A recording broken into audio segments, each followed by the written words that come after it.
her soul would have been done and gone by now. Not running her business under the ground.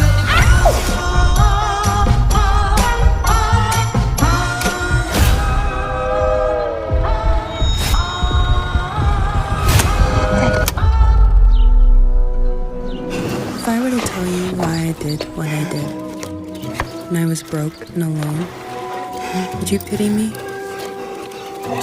Or would you say that my actions were justified? I see you stitching there, darling, needles dance, you're so charming. Perfect crime. Call police. Drive away. Choices. Choices. Choices. Oh, darn it, Barbara.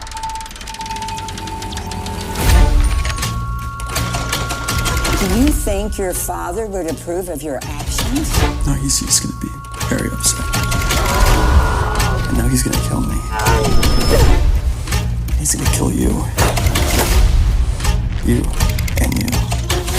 Choices. Choices. Choices.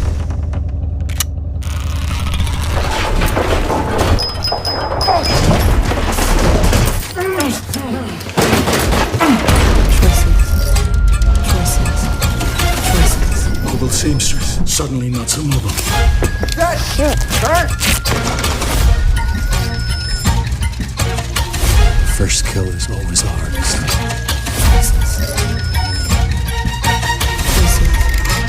Choices. Choices.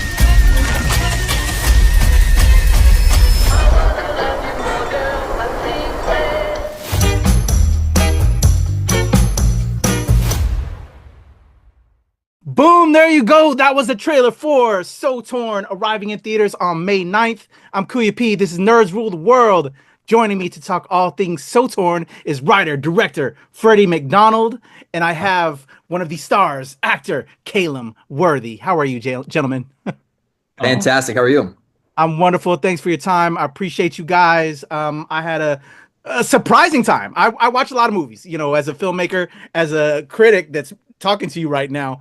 And I was like, not so sure what I was getting into and was very pleasantly surprised. We have a seamstress MacGyver going on up in here with a lot of different things about choices.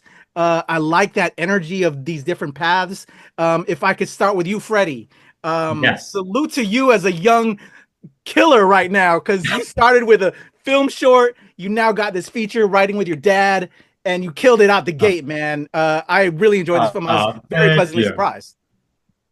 Thank you so much for taking the time to watch the film. I'm like, my head is still spinning. Like, I'm so honored that you took the time to watch it and to talk. It means so much. And I never could have imagined that we'd be having a theatrical release right now. And it's very surreal. And again, it means the world that you're talking to us.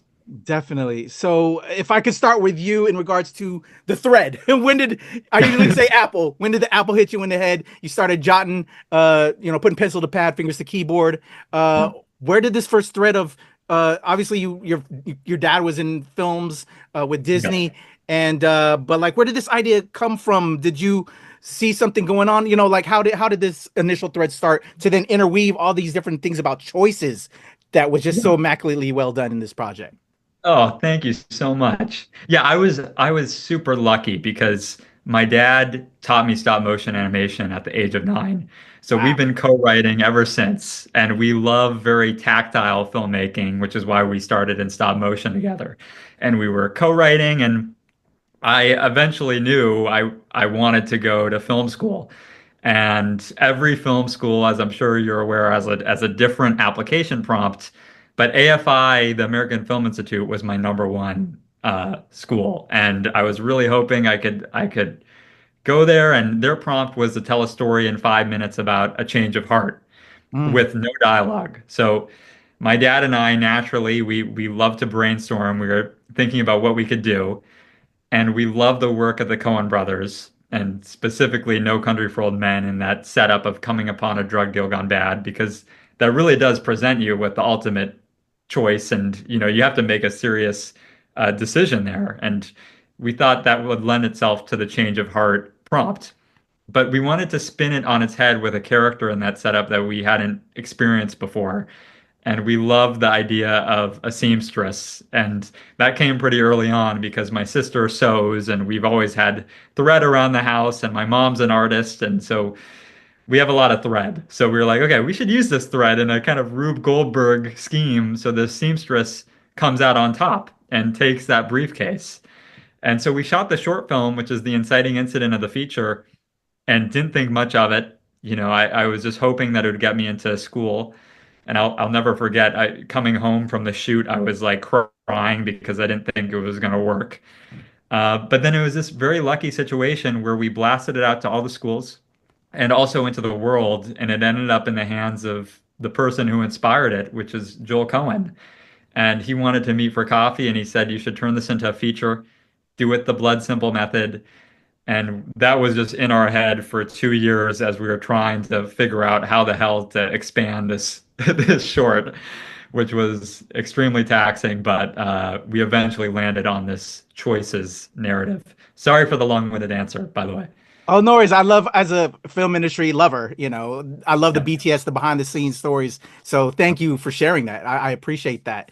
Calum, I had to tell my daughter that I was talking to you today. Oh, that's so sweet. Definitely, because I became introduced to you through Austin and Ally, which, you've expanded since then. But when I was introduced, watching that show with her, watching you perform, I then saw you, become evolve as an actor after that, embodied, and then just your advocacy work. I'm like, salute to this young man. Oh, thanks, man. Not just an actor, he's using his platform to do bigger and better things. So just an honor, pleasure to chat with you, Calum. I really appreciate you saying that, man. That really means a lot. And please say hi to your daughter for me. I shall. Hello, Madison. Madison, thanks for watching. Thank you, sir. So Joshua Armitage, you landed this role on So Torn with Freddy. Yes. What was this role like for you, seeing kind of like just how different this character was?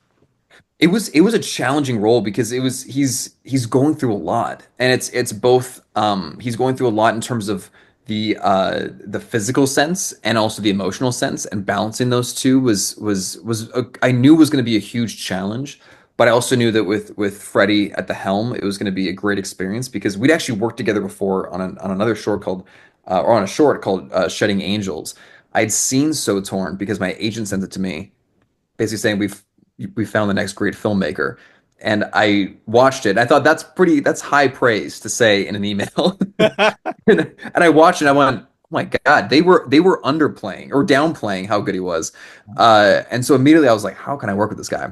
And so luckily we were able to work on the short Shedding Angels, and I'm pretty sure I bribed him or begged him or something and said, how can we continue this relationship on set, because it's so fun working with you.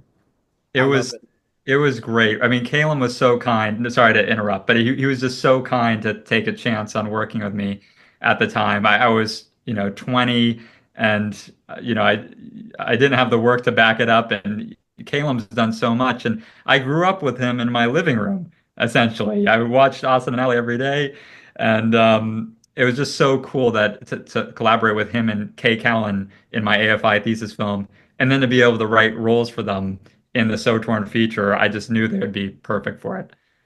And well done, Calum. And again, we're not underplaying you, Freddy. I have to keep it on with Calum and everybody else. I'm going to be keeping my eye on you as a filmmaker. This is an amazing initial effort. To also talk about our lead in this, Eve Connolly. If you can speak to Calum as well and the rest of your cast, but Eve Connolly's performance, who you have to have carry us through these different choices. Can you speak on her and the rest of your amazing cast? Eve was incredible to work with, and especially in this ensemble setting.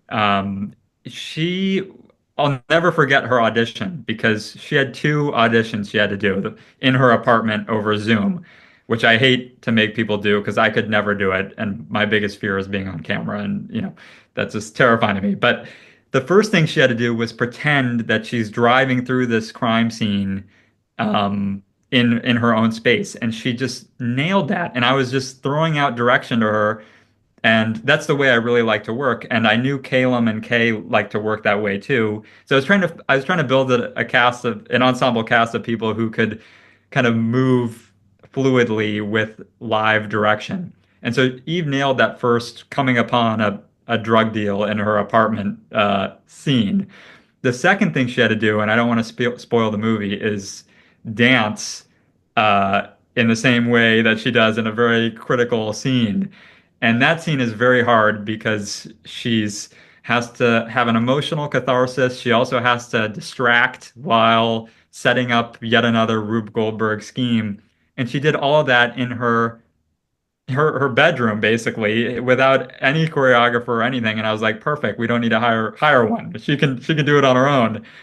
And so she was perfect for it. And I knew that she would work great with Calum and the greater team because everyone had that, I like to call it adrenaline fueled filmmaking where Caleb's laying on the ground for hours on end on this road and willing to just go there despite construction trucks traveling back and forth, et cetera, et cetera. So it was a great team. Amazing. Again, so well cast. John Lynch, Callan, everybody. Again, it takes a village. As a fellow filmmaker, I know it takes a village. Shout out to everybody on your cast and crew. Calum, with this type of a film where you have these 3 different sequences, right? What was that like as an actor prepping yourself for the different, types of the story you'd have to, pull off? It was really challenging in the best way, in the way that you dream of as an actor, because you want those challenging performances and you want those characters and those journeys to be something you've never done before. I've never done a film like this. I've never immersed myself in a character like this before, so that was also a new experience. We were doing scenes that were up to 15 minutes long as one take, and going that whole emotional journey was really hard, and it was some of the biggest challenges I've ever had to face, and I'm just so grateful that I was able to have people like Eve and John and Freddy and Kay and Thomas to collaborate with, because they're just such incredible scene partners. And we're also on the journey too. I mean, this was a big film to make. It was a very challenging film to make, and we all wanted it to be great because we'd seen what Freddy can do before, and we also were all fans of the short.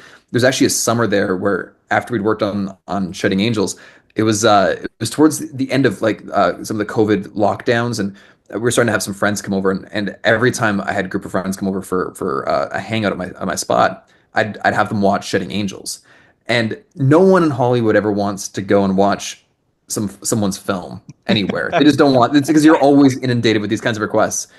There was 2 times where I brought people in, and not only did they watch it once, they were like, "Can we watch it one more time?" Or I'd send it to them afterwards. They were falling in love with this cinematic style, and I just knew that this had to be done on a bigger scale, and I knew that Freddy just needs to have more opportunities in the feature space. And after this film, I'm excited to just see his resume just multiply with 100 films from here on out. I completely agree. Gentlemen, I could talk to you for days because I feel I'm talking to the next bright stars, the rising stars in our industry. It is an honor and a pleasure to speak with you, Calum, as well as you, Freddy. I cannot wait to see what you both are going to do next. Continued success. I would love to chat it up again with you guys as you continue on your journeys, because I know you're going to be very successful in this industry. Thank you for saying that. Way too kind. Thank you for taking the time again, and I want to see your filmmaking work. I'm going to make sure. Yes. Thank you, IMDb. And I love you guys. I appreciate it. Awesome. Let me tell everybody again, May 9th, hit up the theaters. So Torn. You got to support Freddy Macdonald as well as Calum, where they are brilliant. You're going to have fun with this film, y'all. And you're going to be seeing the biggest and brightest stars in our industry as you watch it. I'm Kuya P. Nerds rule the world. Bye, Madison. Right. Thank you so much, dude.